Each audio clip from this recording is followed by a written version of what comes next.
Hello, I'm Rabbi Elton from the Great Synagogue in Sydney, and our personality today is Rabbi Joseph B. Soloveitchik, born in 1903 and died in 1993.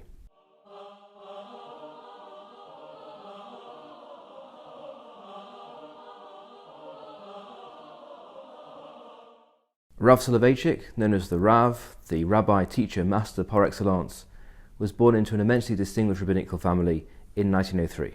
His great-grandfather was the Beis HaLevi, Rabbi Joseph B. Soloveitchik, and his grandfather was Rabbi Chaim Soloveitchik, who had revolutionized Talmudic learning in the 19th century. His father, Rav Moshe Soloveitchik, was also very distinguished. He was taught by tutors and then by his father.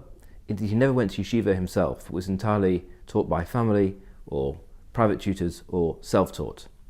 He pursued his secular education first in Warsaw and then in the University of Berlin, where he continued to learn privately, but also attended some of the shiurim, some of the Talmudic lectures at the Hildesheimer Rabbinical Seminary.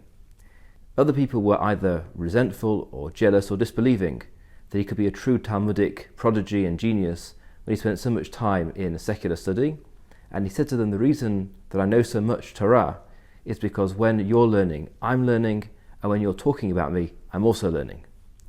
He gained his PhD on the philosophy of Hermann Cohen, who was a neo-Kantian Jewish philosopher, not from the Orthodox stream, which makes it even more interesting that Rav Soloveitchik based his secular studies on the study of these works.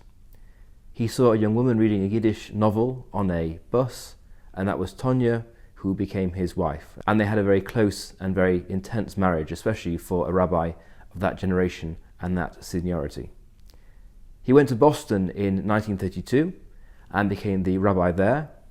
He sought to reform the corrupt practices with the butchers, and they nearly ran him out of town. But he prevailed, and his father at that time was the leading Rosh Yeshiva, the leading teacher at the Rabbi Yitzchak Elchanan Theological Seminary in New York, affiliated with what became Yeshiva University. Rav Moshe Soloveitchik died in 1941, and his son Rabbi Yosef came from Boston to New York to take his place as one of the primary Rosh Yeshiva, and then, quite clearly, the most senior and the most distinguished. He never relinquished his connection to Boston, and in fact remained the rabbi of a community there for his entire life, but used to commute between Boston and New York each week to teach in the yeshiva. He also founded a very important school in Boston called the Maimonides School, which flourishes to this day. His work in New York was quite extraordinary and covered two very different areas. First, there was the Talmudist, the descendant of the Beis HaLevi and the grandson of Reb Chaim. He was the most distinguished Talmudical teacher of any yeshiva in New York and probably America, probably even the world. His students spanned a huge range of different hashkafic, different ideological perspectives, because they're all drawn to him by his teaching, the brilliance of his shiurim, the brilliance of his lectures, and the extraordinary nature of his insights.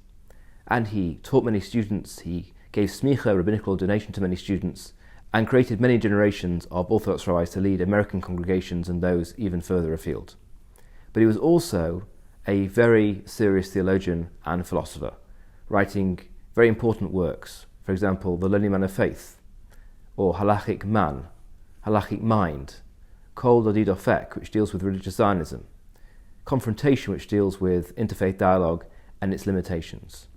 In these works, he is extraordinarily personal and honest, and opens himself up to the reader in a way that's unprecedented for a rabbinic writer of his type. He was not afraid to take controversial positions. He advocated Torah Umada, as it was later called, a fusion of Jewish and general learning. He abandoned the anti-Zionist ways of his family, the Soloveitchik family, and became the leader of the religious Zionists in North America and indeed around the world. Towards the end of his life, he suffered severely from Parkinson's disease and then Alzheimer's disease, and went into total retirement in the mid-1980s. He was silent and undisturbed, but already at that time his disciples, who came, as I mentioned, from this wide variety of ideological outlooks, argued over his legacy. Was he truly committed to a fusion of secular and Jewish learning? Was it only a necessity to take account of the modern age in which he lived? Was he really a Zionist, or did he have doubts about the Zionist enterprise? During his silent retirement and after his death, these wars waged around him and are still being disputed to this day. So you find people who regard themselves as being almost at the ultra-Orthodox end of the spectrum as followers of Rav Soloveitchik and regarding him as their teacher, as the Rav, and also people who are ordaining women as Orthodox rabbis also regard him as their teacher and their model and their exemplar. That betokens the greatness of the man. He was so much larger and wider than his students.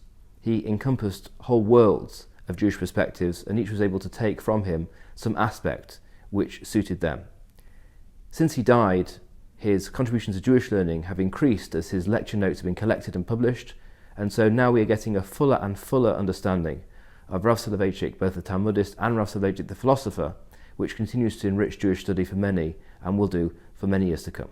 Thanks for joining.